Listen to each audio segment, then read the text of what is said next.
Chapter 1. The chapter begins with a man named Lin Zitang and his cousin walking in a land that's in the zone of eternal night. He sniffs the air around him as he walks and says, "Things are interesting." An explosion suddenly occurs and Zitang jumps forward as he dodges it. He continues moving and asks his cousin if he has found the item they're searching for. His cousin calls him and they see a young boy lying unconscious on the floor. He says the boy is weird and Zitang decides to examine him. Zitang senses the energy around the unconscious boy and says the land would not have become an abandoned place if the Empire did not give up on the Eternal Night continent. Zitang raises the boy's shirt and sees that he has a large scar on his stomach. He says the boy is talented for being able to survive with such an injury. They realize that the base in the area is destroyed, and Zitang says the boy had a pristine crystal in his body that was robbed from him. He suspects that someone used forced plunder to steal the pristine crystal from the boy and says it's a taboo that makes even the most talented genius similar to a mere human being.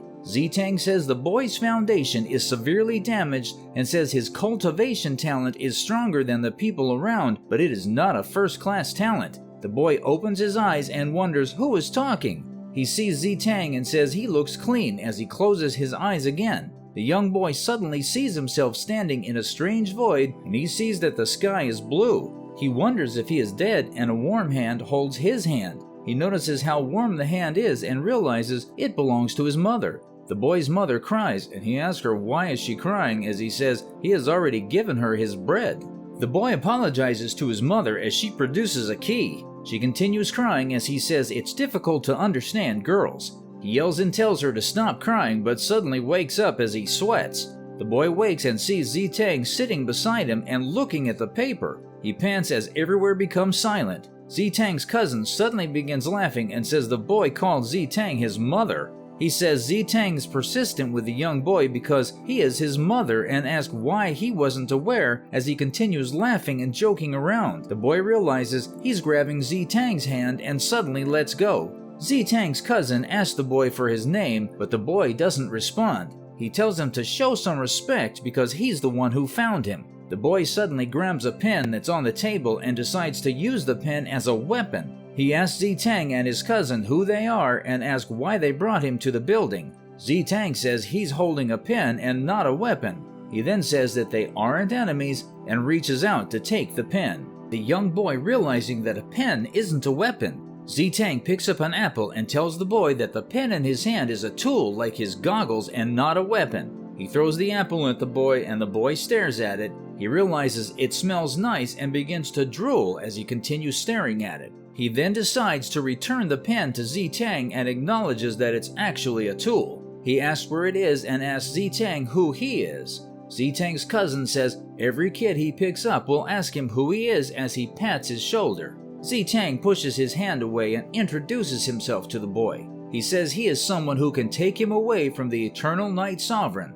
The boy is confused and wonders what he means by taking him away from the Eternal Night continent. Zitang gives him a pamphlet about the Netherworld training camp and says he can help him leave the abandoned place. He takes the pamphlet and Zitang's cousin says the Netherworld training camp isn't somewhere that everyone can go. Zitang asks the boy if he has a name and the boy says everyone calls him Qian Yi. He says he doesn't know his surname and Zitang asks him if he wants to have a surname. His cousin complains in the background but he doesn't listen to him. He tells Qian Yi he will take him as a son if he can graduate from the Netherworld training camp. Zitang places his hand on Qian Yi's head and Qian Yi realizes that his hand is warm. He tells Qian Yi that the Netherworld training camp can train his mind as well and give him the knowledge that he wants to learn. Qian Yi agrees to join the Netherworld training camp and Zitang carries him. Zitang instructs his cousin to tell everyone that they're leaving and he says there are a bunch of stars at a distance. Qian Yi asks what they are and Zitang tells him there are people who are unwilling to give up on themselves in the Eternal Night continent.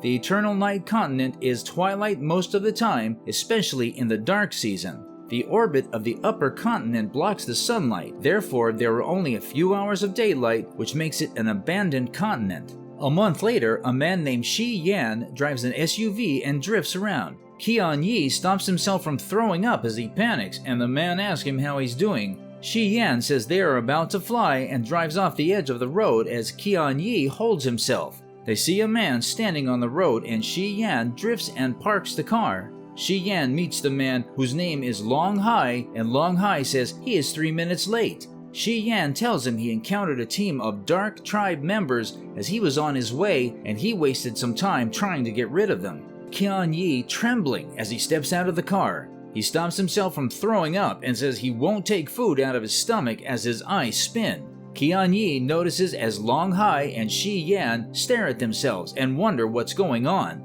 Long Hai tells Shi Yan that his strength hasn't improved over the years because a small dark team can make him arrive too late to the venue. He asks if he has left his skills behind by being a watchdog for the Lin family. Shi Yan smiles and says it's an honor because Lin Xiao is the master of the empire. He says Long Hai won't understand what it feels like to be the commander's personal attendant. Shi Yan successfully wins the argument while Long Hai remains annoyed. Long Hai stares at Qian Yi and Shi Yan says he looks very weak. He says Qian Yi will train under him in the future and no one can have a say on how Qian Yi treats him if he dislikes him. Long Hai tells Qian Yi that he will be treated impartially regardless of his identity or background. Shi Yan pats Qian Yi's head and tells him to follow Long Hai. He asks him to follow all his instructions and do whatever he asks immediately. He then says he hopes Qian Yi comes out alive from the training camp and they'll see him in a few years.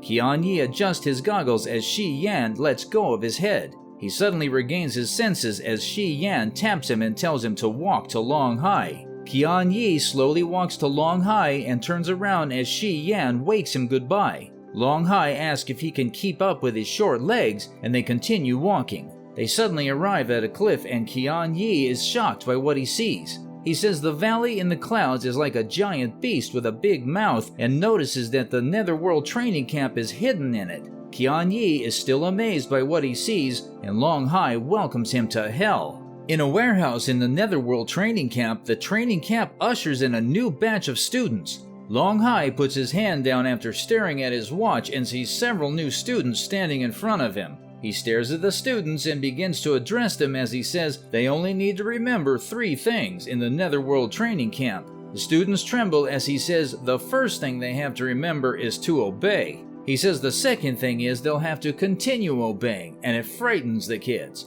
Long Hai tells them the third thing they'll have to remember is absolute submission to him. He says the command he gives will only be said once and tells them that they only have one chance. Long Hai instructs them to stand against the wall and says no one is allowed to move until a new order is given. The students rush and stand by the wall as they are scared, and Long Hai leaves the warehouse with the other men. The Netherworld training camp's new batch of students standing by the wall in silence. Qian Yi says all the students come from different levels of the continent. The students are worried and uneasy as they stand by the wall. They begin talking to each other, but Qian Yi remains quiet and stands still. A boy tries to talk to him as he introduces himself, but Qian Yi doesn't respond. The boy tells him that his family is into business and says they should be friends because his father suggests that it's easier for 2 people working together to succeed than one. Qian Yi remembers Long Hai's instructions and remembers that Shi Yan told him to listen to all the instructions that Long Hai gave him.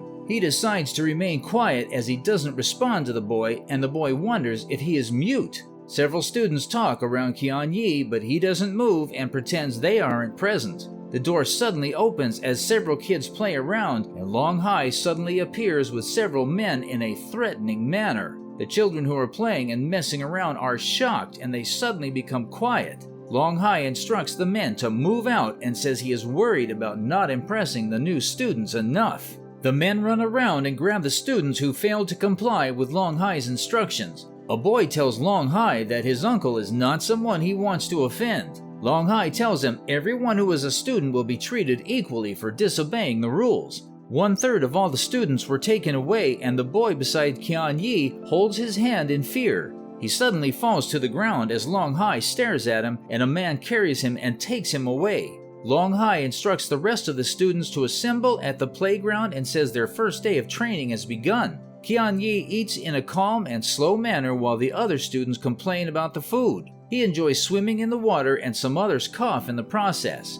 Qian Yi climbs the wall and runs with ease while some others struggle and gasp for air. 3 months later, half the children in the class have been eliminated, and Qian Yi puts on his uniform. He says the training has only begun and he goes to the Netherworld Training Camp Culture Class classroom. The Netherworld Training Camp gathers the potential children of the Empire. Few children have the opportunity to study, and Qian Yi is the first to get to the classroom. He drools as he stares at a book and says it looks delicious. A woman enters the class and all the students are stunned by her beauty. She introduces herself and says her name is Zhang Jing. She tells them she will teach them about the nature of the world they live in. The teacher named Zhang Jing telling the students about the world they live in. She says their world is sustained by the Force and it is not static. It is divided into 2 different properties, biased toward the light, known as the Dawn Force, and biased toward the dark side, known as the Dark Force. All beings depend on one side of the Force, and humans are on the side of Dawn.